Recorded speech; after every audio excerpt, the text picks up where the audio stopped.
Hello, hello, and welcome to the My Sugar Free Journey podcast. We are here again. It's the first Monday of the month. So we are here again with the lovely, the talented, the incredibly good cook, Miss Carrie Brown. So, Carrie, welcome back to the show.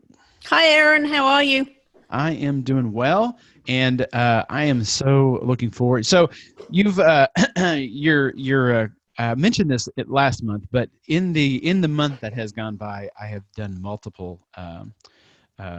Crock pot recipes, and every time I've done it with a pork roast. I've done it now with 2 beef roasts, and the boy, putting the vegetables on bottom and the meat on top has been a game changer.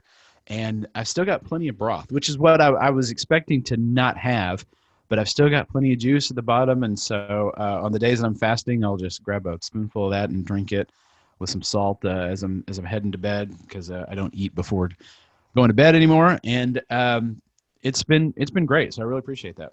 Yay! I'm so happy. It makes me it makes what I do worthwhile when people find something that makes their life better, helps them on their keto journey, just makes them happy, gives them more time, whatever it is. And it sounds like a few crock pot tips are doing all of those things for you. Absolutely. In fact, I've got another.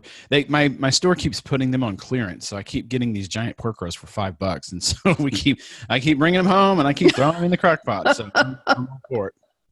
Well, it's definitely, you can see, for those of you who are on YouTube, it's flannel shirt weather. It's like, here we are at the start of November.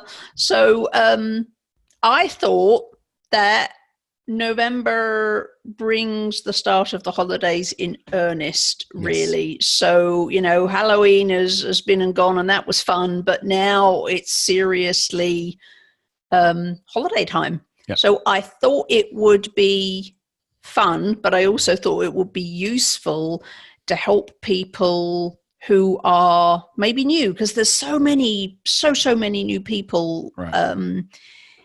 Approaching keto and finding it useful, but this might be their first holiday season and they're doing great and they're loving it and it's all good. And then maybe they're going to come to a screeching halt when they go, oh my goodness, what do I do for the holidays? Because what do I do for the holidays, and how am I going to navigate it? How am I going to navigate it at other people's houses? Or if I'm in charge of the cooking, what on earth am I going to cook for people? Because a lot of the people that will come to join us are not keto, and how is this all going to work?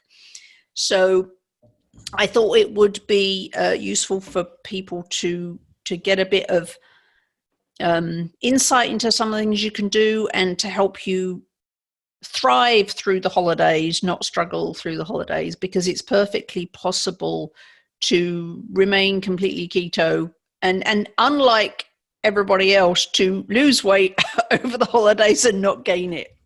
Every year I'm like, man, if I can get from November to January and just not gain any weight, man, I consider that a huge win. I mean, that's a huge win. Because the last 5 weeks of the year are really, really challenging for us, because not only do we have Thanksgiving, Christmas, and New Year's, we also have my birthday, my wife's birthday, and our anniversary all crammed into those last 5 weeks of the year. So it can be absolutely challenging. So let's just really dive in. What does your Thanksgiving meal look like? Okay. So it's a big family event. So we usually have a house full of people and we're all cooking, which is challenging. This is why we have, what did I say last time? Like 6 crock pots. And they're all doing something. It's the only time of year that they're all doing something. But basic recipes for us are a turkey in 1 crock pot. We have a pre-cooked ham that we use, there's a Splenda brown sugar mix that we use with butter as a glaze, and that actually has a little bit of sugar on it. But we're making that for the non-keto people because there's people that just they don't. I mean, I've got a son that just doesn't like turkey and would prefer ham, but so we do that for him. And then the sides are usually mashed cauliflower, with a lot of, sour cream and butter and bacon bits and whatever else goes in there, cheese, and then we do roasted green beans, and then I'm trying to think, roasted green beans and I don't even remember, but it's a bunch of side dishes. But as for me, what I normally eat is a lot of meat. Like I eat the turkey. I eat a little bit of the ham that doesn't have the glaze on it, so you glaze one in and not the other. And my wife makes a makes a keto bread recipe, and it's an almond meal based thing, and I don't remember the thing, but that's kind of her. I'm in charge of the meats. That's why I'm a little more familiar with the meats. And then for dessert, it's a whole lot of like erythritol. It's just a whole lot of sweetened pies. And I think there's a keto pecan pie recipe that we follow. There is there's a bunch of cheesecakes. So cheesecakes are really, really easy to do keto. And so we have like 2 or 3 cheesecakes, and that's probably the main thing. And then we make our own whipped cream out of real heavy whipping cream and a sweetener, and that's it. So we probably, that's the one thing about Thanksgiving is we're relatively keto, but we probably eat more sweeteners on that day and in the week following than in the rest of the year combined. There's just a lot of sweetened desserts and things like that. But that's pretty much it. Mostly real food, as close to real food as we can get. And so your guests all eat what you eat, and not all of them are keto. No, because most of them taste good. Like they know they're getting mashed cauliflower when they come to our house, and they're fine with it because mashed cauliflower is wonderful. And most of the rest of it is just real food. It's like green beans and carrots and Brussels sprouts and things like that. There are a few things that we have over there. Like we'll throw a can of, what is it called? We'll throw a can of cranberry sauce because 2 of the kids, that is Thanksgiving to them, is a big old pile of cranberry sauce. And so we throw a can of that. That's definitely not keto. I just don't eat it. And then they each one of the kids, they don't cook their desserts. They bring the ingredients for their desserts. And so they each one of them have like one of them is chocolate pie, the other one is something else, and they bring what we need in order to make that, and we bake it for them, and then that's theirs to eat and then take home with them, and that's definitely not keto. So that's a great idea about how to manage a gathering. If you're the host, a lot of people, particularly people new to keto, may be panicking, like, I don't want to bring all this non-keto food in my house. If the ingredients are there and I don't use them all, then they're in my cupboard. So your idea about having your guests bring the ingredients they need to make one, chocolate pie or whatever, and then do it at your house is a really, really good idea. I am single and familyless, so I typically go away on a road trip, or I'm writing a cookbook over Thanksgiving. So the whole Thanksgiving meal is not a thing for me, and I've never had to navigate that whole people bringing non-keto stuff to my home. So that's so really chaos. Like, how are you getting out of that? It's so relaxing. It's a really, really great way that you shared, where people can bring what they need and cook it at your house, and then whatever's left they take away and they eat their pie, and you're not invested in it. But I think more importantly is the fact that you have obviously had a conversation with people about, hey, this is how I eat now. It might not be for you, but it's working great for us. This is resolved, that's resolved. And so, we would love to have you come for Thanksgiving, but this is what it's going to look like.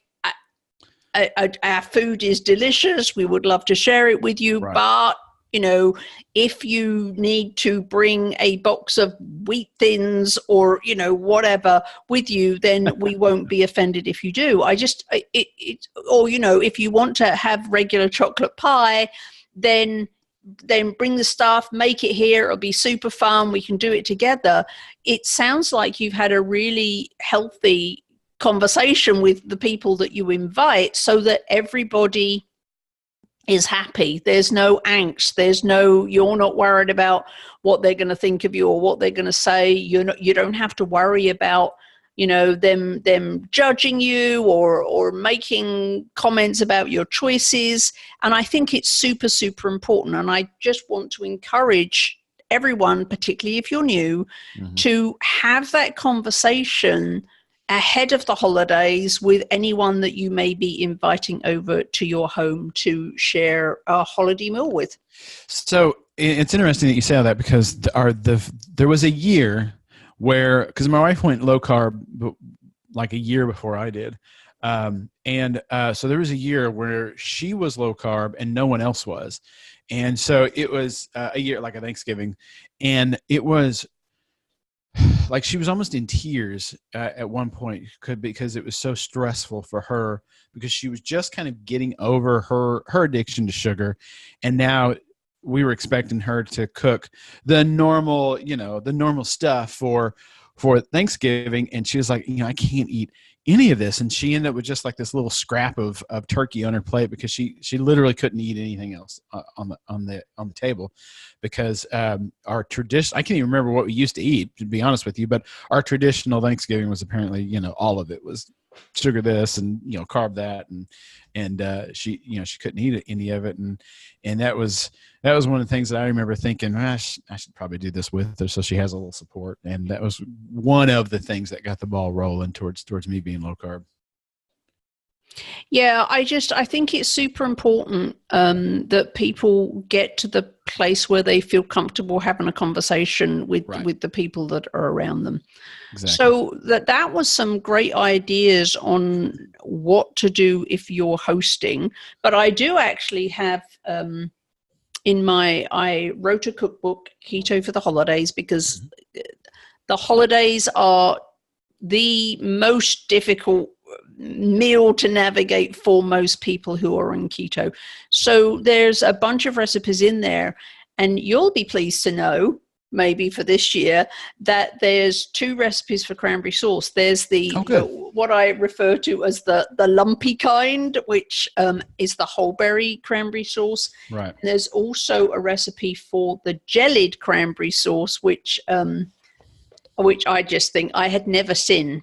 In England, we have the whole berry cranberry sauce, but I had never seen this stuff that, like, it's shaped like a can. And I just, my first Thanksgiving in America was like, oh my goodness, what you slice your cranberry sauce? Like, what is this? So, but I now am used to the fact that there's cranberry sauce that comes in the shape of a can, and it's not lumpy. Obviously, it's smooth. So I was an adult, like an older adult, before I ever saw the lumpy kind. I probably didn't know what a cranberry was, to be honest with you, because I had only ever seen it in juice and in jellied form. I didn't know that it was. Oh, that's so funny. Yeah. Until one day, I think I saw a bag of them at Walmart, and I was like, "Oh, that's a cranberry. How about that? What do you do with them?" I don't know. Yeah, no, I mean, and they pretty much taste the same, so it's just a textural thing. But and that's an interesting thing that we should maybe talk about some other time. But they're essentially the same. The texture is completely different, and it gives you a completely different experience, even though you're essentially eating the same thing. But a lot of folks think that the jellied cranberry sauce must be super difficult to make. And it's super, super easy to make. You need 3 ingredients, super easy. And you can get both of these recipes in Keto for the Holidays in my cookbook. We'll link at the end. Yes, but they're both there. And so if cranberry sauce has been the thing that, for a lot of people, cranberries really kind of makes the holidays, that and gravy, and we'll talk about gravy in a minute. But you can very, very easily make your own jellied cranberry sauce. You can even make it in the shape of a can if that makes you happy. I've got a can. I'll do it. It is beautiful when your jellied cranberry sauce is set in whatever shape you do it. It's absolutely beautiful. So that will impress all of your guests, and when you tell them that it's sugar-free, they'll be blown away, because you cannot tell the difference. But there's also the recipe for the whole berry cranberry sauce, if that's your thing. So, and again, super simple.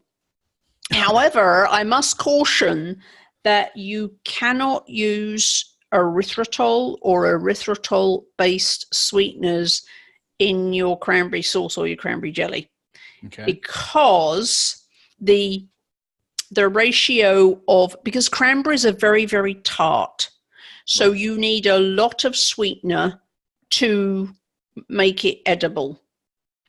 The ratio of sweetener to other ingredients is too high for it to work with erythritol. So if you like, Lakanto is basically erythritol with a little bit of monk fruit. Swerve is essentially erythritol with a little bit of oligosaccharides. There's a lot of your blends out there are basically erythritol, and you are going to have a very crunchy, hard cranberry sauce if you use erythritol or an erythritol-based sweetener. So, because the ratio of sweetener to total ingredients is too high, and erythritol, I've said this before out loud, erythritol's a pain. And one of the things that's important is ratio percentage of erythritol to everything else. So it will not work in your cranberry sauce or your jellied cranberry sauce. So you're going to want to use either xylitol, and of course, if you have pets, be careful. Right. Or allulose are the two that will work without giving you a horrible, crunchy, hard. I keep meaning to buy allulose because you always mention it, and I don't think I've ever had it. And I need to go ahead and buy a bag and sample it and try it. And it is coming down in price finally. Yay! Okay, so the more we use it, the better the price point will be. But anyway, so cranberries are. If cranberries were one of the things that was just like, I have to have cranberries, it's not turkey. Turkey's just turkey without cranberries. Right. You absolutely can make a keto version that is indistinguishable from regular cranberry sauce. So there's that. I want to go back from it. We are going to talk about gravy because that's another thing that people really, really gravies struggle. Are tricky for me. So yeah, definitely. Yeah, that's that. So I have the best holiday gravy, and it's actually available on my blog, but we'll talk about that in a minute, because I just want to focus a little bit more on the kind of the emotional aspect of it. And you gave us some great ideas for what to do if you're hosting, but let's talk for a minute about what to do if you're not hosting. Okay. And of course, it's likely that at some point, even if you're not going to someone else's for Thanksgiving, at some point over the holidays, you are going to go to a meal at someone else's house, or you're going to go to a holiday party through work or your spouse's work, or you're going to go to a church potluck over the holiday. You're going to go to something over the holidays that involves a lot of traditional holiday food that you're not going to want to eat. And understandably, especially for new people, that can bring utter panic to the because, you know, for a lot of people, they're doing so well. They're particularly those that are doing keto for weight loss. They're starting to feel better. They're losing weight. It's working better than anything else has. They're not hungry. And they really, really, really don't want that to unravel. Exactly. Because of the holidays. So here's some things to think about when you are invited to an event that is probably going to involve a lot of food that you don't want to put in your body. Right. One of the best things you can do is make sure you don't show up hungry. Definitely. So you're not. It will make it a lot easier if you eat a level of protein and fat before you go. And I'm not talking about being completely full so you can't eat anything and enjoy the meal, but I'm just talking about not being so hungry that you will not be able to not eat everything in sight. And also, if you eat something before you go that's really like zero carb, just protein and fat, you're not going to even wake up the carb monster. So you're going to be even less likely to be attracted by the sweet things that might be there. Very good. Yeah.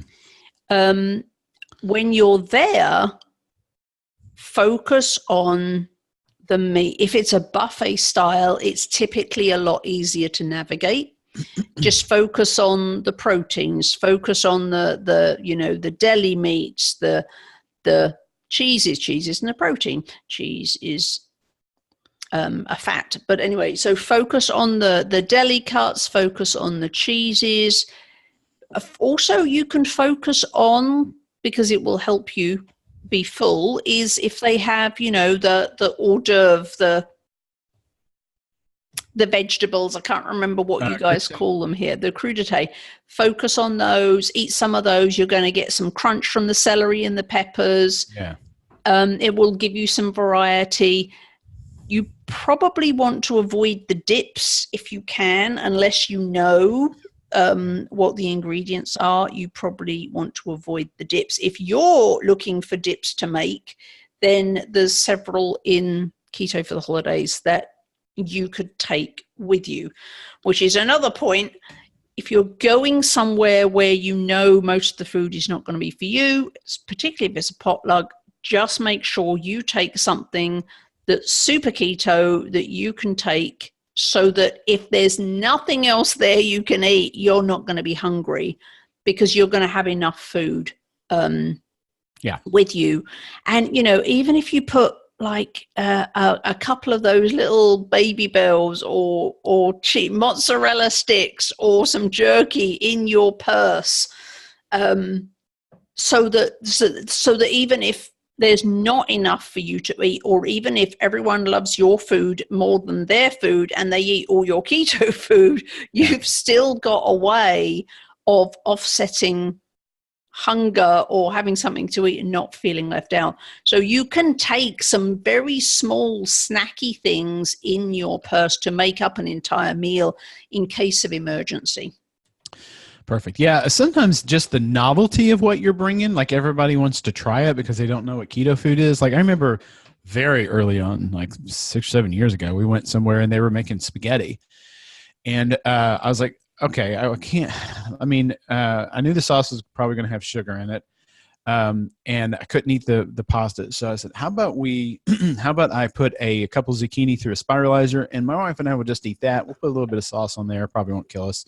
This is long before we were keto. And so we spiralized a couple of zucchini, steamed them, took them up there, and I turned around and all the zucchini was gone. There was still a big bowl of pasta. Everybody thought, oh, wow, look, zucchini. And instead of pasta, this is great. And they took it, and we just kind of didn't know what to do at that point. So absolutely. Yep. So the other thing you should do is don't focus on what you can't eat.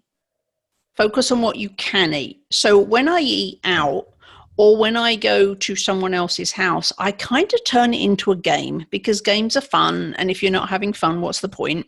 So my game is, how full can I get just eating the keto stuff, right? So focus on what you can have and make a game of, how many keto things can I spot? Or, do that. And then fill up on all of those keto things you find, fill up on those, and don't focus on, oh, I can't have this, I can't have that, because you will psychologically feel deprived if you do that. Yeah. And that's not going to help you. So make a game of it. How keto can I make this event? How keto can I be while at this party? Or how keto can I be with what's here? How can I make this work? Gamify your food. That's interesting. I've never heard that. That's good. Gamify your food. Yeah. I do that when I eat out at restaurants too, is that I'm searching the menu. I'm going, okay, I'm going to make this meal as keto as possible. How can I do that?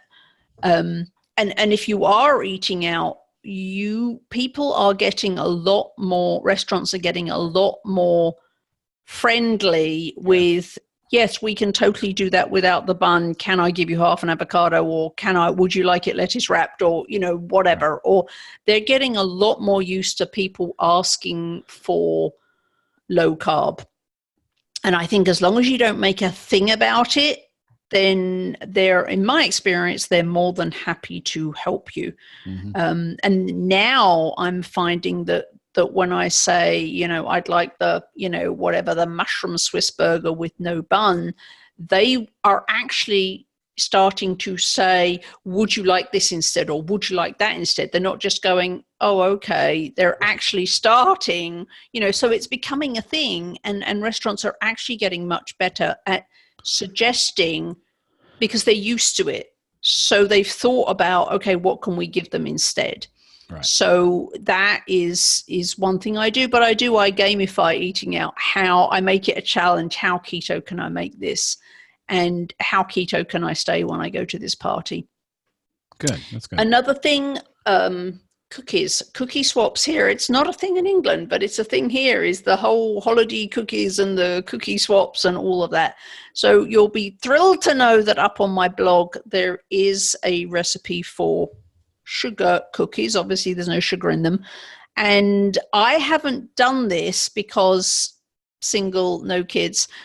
But apparently the sugar cookie recipe, not only do they taste exactly like regular sugar cookies, but they are brilliant for making into cookies that you can decorate. Yeah. I was going to say, do you guys not do cookie decorating parties? No, we don't. No. It's a big thing here. I mean, we'll invite all the kids over, or all the kids. There's usually one house in the neighborhood that all the kids would go to one night of the week, and there'd be a ton of sugar cookies and a bunch of different colors of icing. Yeah, way too much fun for the British.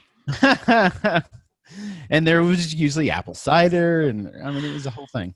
Yeah. No, we don't do the cookie swap, or we don't do, well, at least, and I've been gone for 18 years, so maybe that has made it across the Atlantic now. Maybe they do that now, but certainly when I was there, the cookie swap was never a thing, or decorating.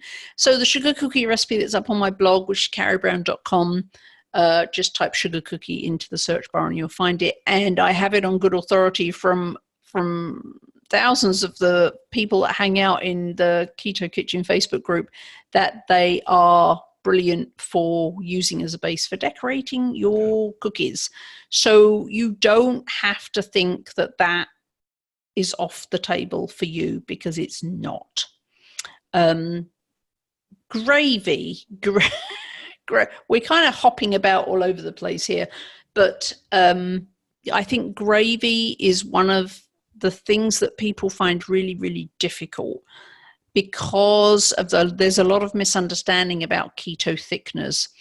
And so we did an episode on keto thickeners, and maybe we can put a link back to that episode on keto thickeners in the show notes here, so people can easily find it. And then there was an entire episode about keto thickeners and what will work and what won't, and all the whys and wherefores. But I do have, and I'm just going to talk about a little bit, holiday turkey gravy, because that seems to be one of the things that people get really stuck on. And this is actually an extraordinary recipe, because it's the only recipe I ever do where I wing it. There's no weights and measures. There's no anything. So it's a wing it recipe, which will make, I know, a lot of you very happy. And you may want, and when I share the ingredient list with you, you may be freaked out. But don't be freaked out, because I promise you this is the most delicious turkey gravy recipe ever. But you may want to keep the ingredients secret from some of your guests. Okay. So it's not bad. But very serious now. Right? So, but I promise you, and I used to, when I lived in Seattle and I actually had neighbors, I used to, everybody asked me to make the holiday gravy. I could have made a business just in making turkey gravy. So everybody in the neighborhood had Carrie's gravy on their dishes.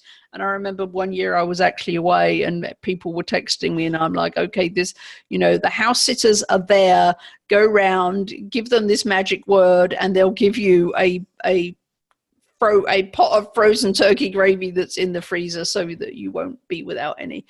So what you're going to need a turkey that's roasting in the oven. Okay.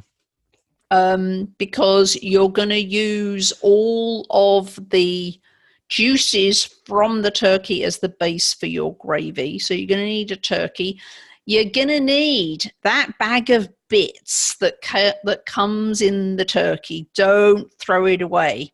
All the bags of bits that are stuffed in whatever end of the turkey they come in your turkey, save those. Don't throw them away because you're going to need them.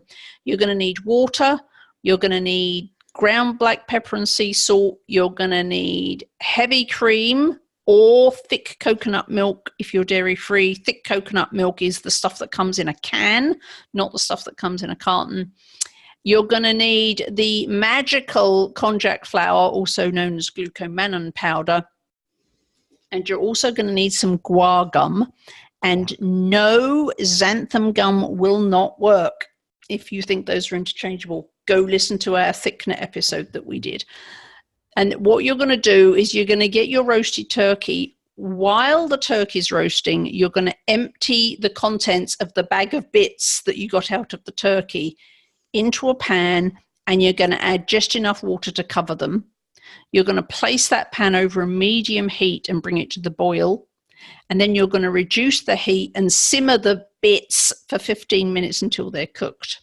Okay. You're going to remove all those bits and pieces from the pan and allow them to cool. And then you're going to pour the cooking water from that pan into a blender. Okay. You're going to remove the meat off the neck. There's a neck piece as part of the bits. You're going to remove all the meat off of that. It's a little bit fiddly. Maybe get a kid to help. You're going to chop the rest of the bits, all the things that you've just cooked, into pieces, and you're going to add those and the neck meat into the blender along with the cooking water. When the turkey is 30 minutes from being done, you're going to very carefully remove it from the oven. You're going to, if you've wrapped it in foil, you're going to pierce the foil at the bottom to let all the juices run into the roasting pan. And if you don't cook it in foil, you should, because it'll give you a better turkey. But if you don't, you're just going to very carefully tip the juices from the roasting pan into a bowl. Okay. You may find it easier, depending on the size of your turkey, you might find it easier to take the roasting pan with the turkey out, lift the turkey onto a board, tip the juices out into a bowl, then put the turkey back in the roasting pan and put it back in the oven. It may be easier for you to do it that way. Then you're going to put the turkey back in the roasting pan and put it back in the oven for the last 30 minutes. All of those turkey juices you're going to put into the blender with all your bits and the water, and then you are going to blend the living daylights out of it. All the things in the blender, you're going to blend them until they are completely smooth. Mm-hmm. You're going to add sea salt and ground black pepper. If you want a richer, creamier gravy, you can add 1/4 cup of heavy cream or thick coconut milk if you're dairy-free. And you're going to blend it until it is completely smooth. And here's where the magic comes in. You're going to turn the blender to low speed, and you're going to take the middle out of the blender lid. You know, there's that center bit. You're going to take that out, and you're going to tap 1/2 teaspoon of guar gum into the gravy while the blender's still running, and you're going to blend it for 15 seconds. Okay. And you're not going to overblend it. All right. Then stop the, oh, and I forgot, you're going to add, you're also going to add 1/2 teaspoon of konjac flour or glucomannan powder into the gravy while the blender is running. And you're going to blend it for 15 seconds. and you're not going to overblend it. Okay. And then you're going to stop the blender and you're going to wait for 2 minutes, and then you're going to test the thickness of the gravy. If you like it thicker, you can repeat with the guar gum and the konjac flour. If it's perfectly thick like it is, then you're good to go. Then you just pour the hot gravy into a jug and be prepared to have everyone at the table tell you it's the best gravy they've ever eaten and that it's the best part of the entire meal. Okay. And then refuse to tell them what's in it. Okay. Until it's over. All right, will do. So you're very good at following my instructions. So I'm expecting your feedback. Yeah. On the 26th or whatever day. Thanksgiving's late this year. Yeah. 28th, I think. I think it's the latest. Yeah, it's really late, I think, because the 1st of November is a Friday. So it's really, really late. But I will expect a full report. Or if you do a test run beforehand, let me know. Yeah. But this, I actually was invited my first year in Connecticut last year. I was invited to Thanksgiving. And I had talked on a podcast about the gravy. And so my keto hostess required me to come and make the gravy, which I happily did. And everybody absolutely loved it. And nobody had any idea. Most of her family are not keto. Nobody had any idea that this wasn't. So that, and if that was a lot of instructions, the recipe is available on my blog at carriebrown.com. Just type in gravy into the search bar and it'll pop up, so you don't need to remember how to do all of that. The glucomana powder has been in my cart, my Amazon cart, for I don't know how long has it been since we've done that thickeners thing, like 3 months, 4 months, and so it's been sitting there, and I just haven't pulled the trigger on it because I was waiting to like buy other stuff, and apparently I haven't needed anything from Amazon for the last little bit, so that's interesting. But I'm definitely going to get it and at least try it, because there's a few. I mean, I make chicken fried gravy, about once a month or so, and that would be great for that. And I just never do it. Yeah, I think konjac flour is one of those things that once you've used it once, you're just like it transforms everything. Thickening is like this perpetual problem in the world of keto, but it really needn't be. Right. If you just embrace konjac flour. And try it, you will see that it is magical. Okay. So, and particularly it completely transforms. Nobody will have any idea. The other thing about konjac flour is that, so you may, if you make like, gallons of turkey gravy and you have some left, it will, unlike pretty much any other thickener, keto or not, it will reheat exactly the same the next day. Okay. Good so deal. It doesn't leak, it doesn't break down, it doesn't stop being thick. It will go, it will become thicker, but you can reheat it the next day and it will be like you just made it. So that's another wonderful thing about konjac flour, is that you can reheat it and not even know that it wasn't just made. Sounds great. Let's do it. So, so that's your turkey gravy. Mm-hmm. I think we've covered what to do if you're going out. Right. You gave us some great ideas about what to do if you're the host. Right. We've solved your cranberry problem. We've solved your gravy problem. We've solved your sugar cookie problem. Those sugar cookie recipe is up on the blog. Do you have any other tips or tricks for people about navigating the holidays? The one thing I always go back to this tip for almost anything is you need to know yourself. If you're the kind of like I know myself, I can, the joke is I can eat 0 donuts or I can eat all the donuts, and that goes for anything. Like if I can eat no pie or I can eat all the pie. I can't eat one piece of pie and be happy and walk away. So you need to know yourself. If you're the kind of person that's like me and you know that a little will lead to a lot, then make sure you go in with a plan. You know what you're up against, and don't give in, because giving in will mean a lot of damage. It'll mean rolling down a hill.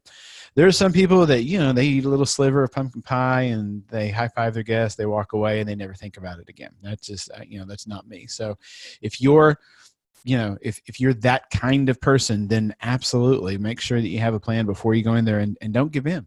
Just don't. Your health is worth more than your Thanksgiving holiday. Yeah, and also I think a lot of people worry about what other people are going to think and letting the side down. And honestly, as you just said, Aaron, you're more important. Your health is more important, exactly. And you don't have to answer to anybody. And I think one of the things that I would recommend you say is have some answers ready. Think about if someone says to you, you shouldn't be doing this, or keto's bad for you, or go on, just have a little piece of pie, or whatever. One of the ways I think it's easier to stop those conversations is just to say something along the lines of, I feel better when I eat this way. Right. Because nobody can argue with that. Yeah. It literally is a conversation stopper. Right. Which is what you want to do. If somebody kind of sounds like they're going to go down that road with you, just nobody can argue with, I feel better when I eat this way. Absolutely. Yeah. Absolutely. You don't have to justify why you do it. You don't have to get into arguments about fat clogging your arteries. You don't have to get into arguments about eating too much protein. You don't have to get into arguments about you need to eat carbohydrates. Your brain needs gluten. I feel better when I eat this way. Right. Nobody can argue with that because they're not you. So, and I would recommend that you get a few phrases like that in your arsenal so that if somebody goes there, I feel better when I eat this way, just stops the conversation before you even get there. And just be confident when you say it, because then people are not going to keep on attacking you. Right. So, why do you eat this way? Because I feel better. You don't need to get into this long thing of, well, my A1C is now 5 and my this and my that and my other. I feel better when I eat this way. Move on. Mm-hmm. I think the emotional component of being prepared is very, very important. So just think about some of the things so you're ready with a response that you're comfortable with. I've never had problems. I've always just been very, well, why don't you want dessert? I don't eat carbohydrates. Right. And then that may lead to, but you need them for your brain. Well, I found I feel much better when I don't eat them. And they can't go anywhere with that. The much better conversation to have is after you've been doing it for a while, especially if you were like me, morbidly obese. I've got family members that only see me once a year. So, when I walk into a room and the last time they saw me was 400 pounds and this time I'm 200 pounds, it makes enough of a difference. It makes enough of an impact. They're like, okay, what exactly are you doing? And, if they see that level of difference, they don't say much, because obviously when you've lost 200 pounds, you just keep doing what you're doing. But even then, there are some people, and you may have people in your life that are so disturbed by your changing the status quo that they're like, oh, you look ill. Oh, you look gaunt. Oh, you've lost too much weight. Oh, I feel better when I eat this way. Exactly. You go back to that, I feel better eating this way. Nobody can go anywhere with that. Right. So get yourself some, and for those people who are new to keto and who don't have the the results, so it's not obvious from their physical appearance that they've lost a ton of weight or this is working well for them. It's super important to get emotionally strong and feel like you have some phrases in your back pocket that you can just roll out if anyone decides to go there with you. And my absolute favorite, I feel better when I eat this way. Perfect. Because nobody can argue with that. And it's intended to be a conversation stopper. Or, when people say to me, have a drink. And it's just like, I don't drink alcohol. Okay. I'm very firm and clear. I don't drink alcohol. And people, when you say it in that way, people tend to be like, oh, okay, rather than, and it's not. And I think the other thing it's super important is that you emotionally make a decision before the holidays start.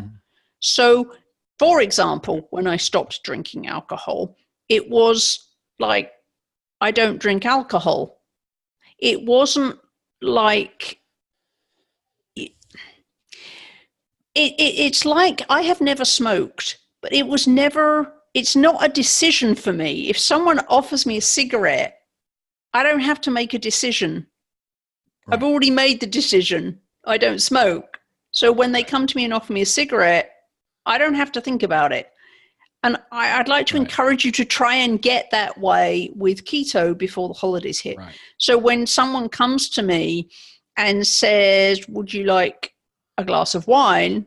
Say, no, thank you. I don't drink alcohol. I'm not making the decision in the moment, which can go either way. So you already make the decision. I don't drink. So when someone comes to you and says, have a glass of wine, well, I don't drink. So the answer's no. And I think if you get to that place with food, have a piece of pie. No, thank you. Because you're not making the decision in the moment. Do I want pie? You've already made and committed to the decision.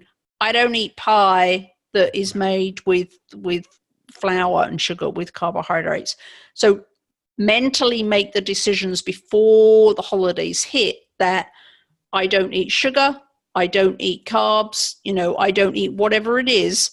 I don't eat that, because it's much more difficult to make the right decision when you're surrounded by things that you used to love in the moment at an event. That's beautiful, Miss Carrie Brown. All right, so your book, Keto for the Holidays, is available on Amazon. Here it is. It's Keto for the Holidays, and just carriebrown.com, and on the front page there's a thing, and you can just click on it if that's of interest to you. If you want to do, what this does is it means that you can have all the things. See, Aaron has kind of done his own thing now. They don't necessarily try to recreate all the old things in a keto form. This is for those of you who do want to do that. Maybe you're new, or maybe the holidays are just such an important family gathering that you still want to do all those things. This has got everything in it. It's got the stuffing, the dressing, the cranberry sauce, pecan pie, pumpkin pie, chocolate truffles, all the things. And it's got everything. It's got entrees, it's got desserts, it's got beverages, it's got sides, it's got biscuits, and it's even got a section at the back on what to do with leftover turkey. So that's there for people that want the variety and want to recreate a keto version of a traditional holidays. But for those of you who do not want that, Aaron gave us some fabulous ideas about how to just create your own thing. But to reiterate one more time, I really think that the key to a successful keto holidays is your mindset.